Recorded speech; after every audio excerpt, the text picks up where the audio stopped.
your weekend assignment is going to be to do research related specifically to your propaganda topic, okay? And I'm going to demonstrate to you how I want you to work, and what I want you, and how I want you to turn in the work. So let's make the assumption that I'm a student in my class, and my propaganda topic is going to be Washington, D.C., January 6th. And so what I want to do is, or what I'm asking you to do is to do photographic research. And I want to be real clear with this. All of your research needs to be photography. It cannot be illustrations, it cannot be drawings, it cannot be cartoons, it cannot be comics, and it cannot be words, type of any sort, no words, okay? It can only be images, photographic images, okay? Clear? So let's say and what I want you to do first of all is I want you to make a mental list, or actually make a list. In my case, I made a list. Let's say my propaganda topic is Washington, D.C., January 6th. And my list of things that I'm going to go looking for might include images of Washington, D.C., or the Capitol in particular. I might want to go look at demonstrations, people demonstrating during that time. I'm going to go off on a tangent here, and I might also want to do something related to QAnon. And then I'm like, but how do I do QAnon? That's like a letter. And, maybe I could do something in QAnon. There's this mask. There's a figure that wears a mask. So maybe I want to do some look at research with that. Weapons. That is actually an AR-15.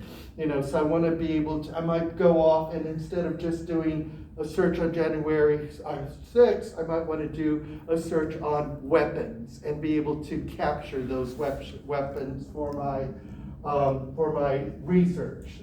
Certainly want to be able to find photographs of Trump, find photographs of Biden, and maybe find photographs of voting ballots, because that's what it was about, correct? I might also go on other tangents related to my topic. Keep in mind that your research has to reflect your topic, and it has to support your position of your topic, okay? So let me give you an example. If my topic was abortion, just having photographs of fetuses is not enough. What is my position about abortion? And what sort of objects, photographs can I use to pull to be able to support my position on abortion? Is that clear? So you could even, with abortion, if your position were something, to the effect of, it's evil, it's the devil. You can't go find pictures of the devil because that would be illustrations, but maybe you can find a photograph of somebody looking very evil, whatever that means to you, okay? What else was I going to say? You have to have a minimum of 50 photographs. Now, let me share with you an approach to how I would do this. And let me share something even more important. You should not be a designer or an artist without knowing how to properly research. And the reason why so many photographs are necessary is to allow you to have a plethora of material that you could pull from and create, which is what you're going to do.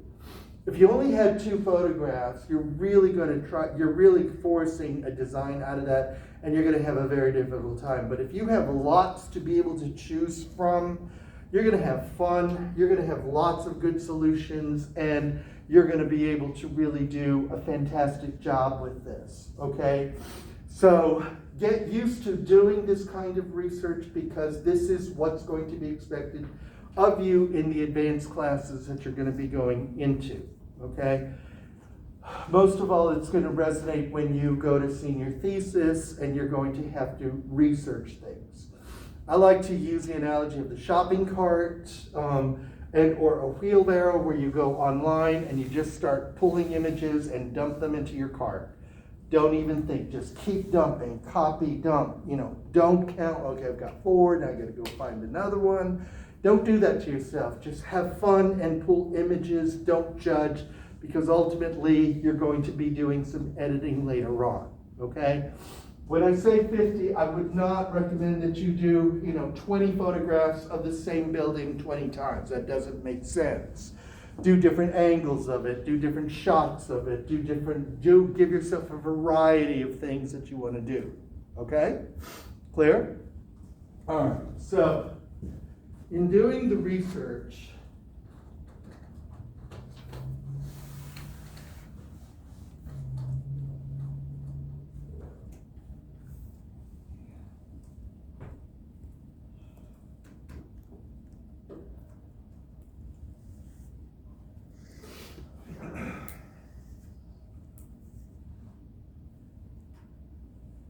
good, okay.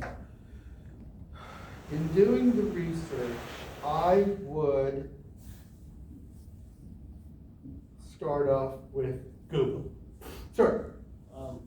So for like my topic, you said no words. Like if there's words on the object of the picture that we're trying to take, that's okay, right? Within reason. I just don't want you to actually go out and find words to use, okay?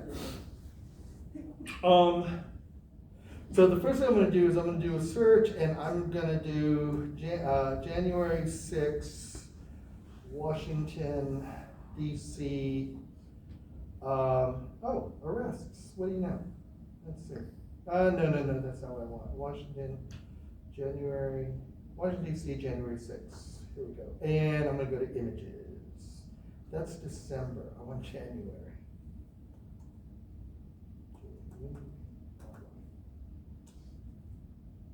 Here we go, great. And not a bad image here. Ooh, kind of nice, okay. I'm looking for the building, and I'm clicking on, now I want to point something out to you. When you do your research, I don't want you to take a small photograph and copy that.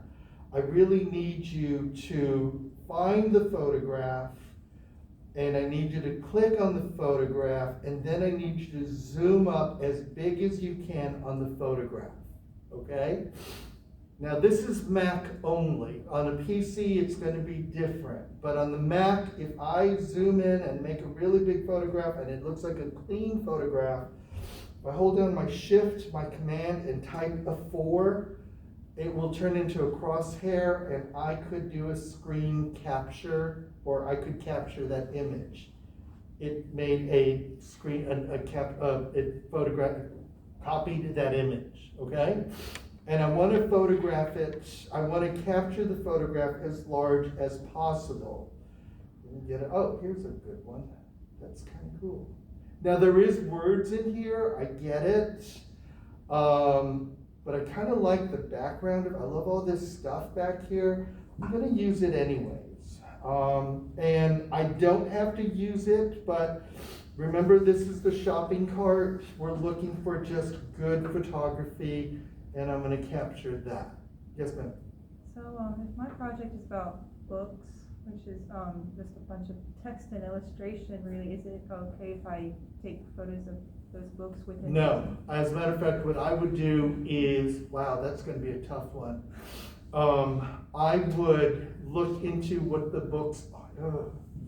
Could I take images that relate to what Yes, happens in the book? yes, that's what I was, take images that relate to the story of that book. Could I Okay, do boy, that's a tough, but with banned books, there's also like fire burnings, there were, and the whole the word ban, what does that mean, we could do photographs of books being thrown without having to have a cover of a book, so you're gonna have to be creative with this. Also, let me share with you, at this stage, if you're like, I don't know if I'm gonna have a lot of, material for this particular subject, you're welcome to email me and say, I'm running into some issues, I'm going to change my topic to this, okay, because I could sink my teeth in. But this is what I'm talking about in terms of being able to get as much imagery as you can, okay? So I'm taking all these screen captures, I'm not really counting, I'm looking for content, I use my list to keep going and shopping, and dumping and dumping and dumping. Once you have all the photographs that you think you're going to use, what I want you to do then is open up a file in Adobe Illustrator. And you're going to create what's called a composite portfolio of your images. So I'm going to create a new file, 8.5 by 11. I want it tall, and create. And so the first thing I'm going to do is type my name. My topic is going to be January 6th, Washington, DC, and then my position. And that could be one sentence. Sir? How big is that for? 8.5 by 11. Okay? Next, what I'm going to do is if I do a Shift Command P, that means go get your photographs. And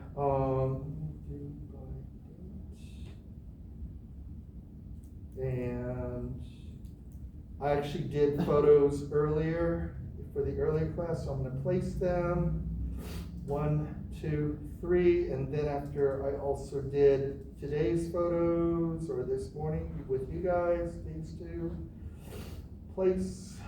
And you'll notice that these images are huge, bigger than my page. So all I'm going to do is select them, size them down, and I'm going to place them on the page, reduced in size. And I'm going to place them in a way and size them so that I could see them. Hold on, I want to organize things. I like things being uniform.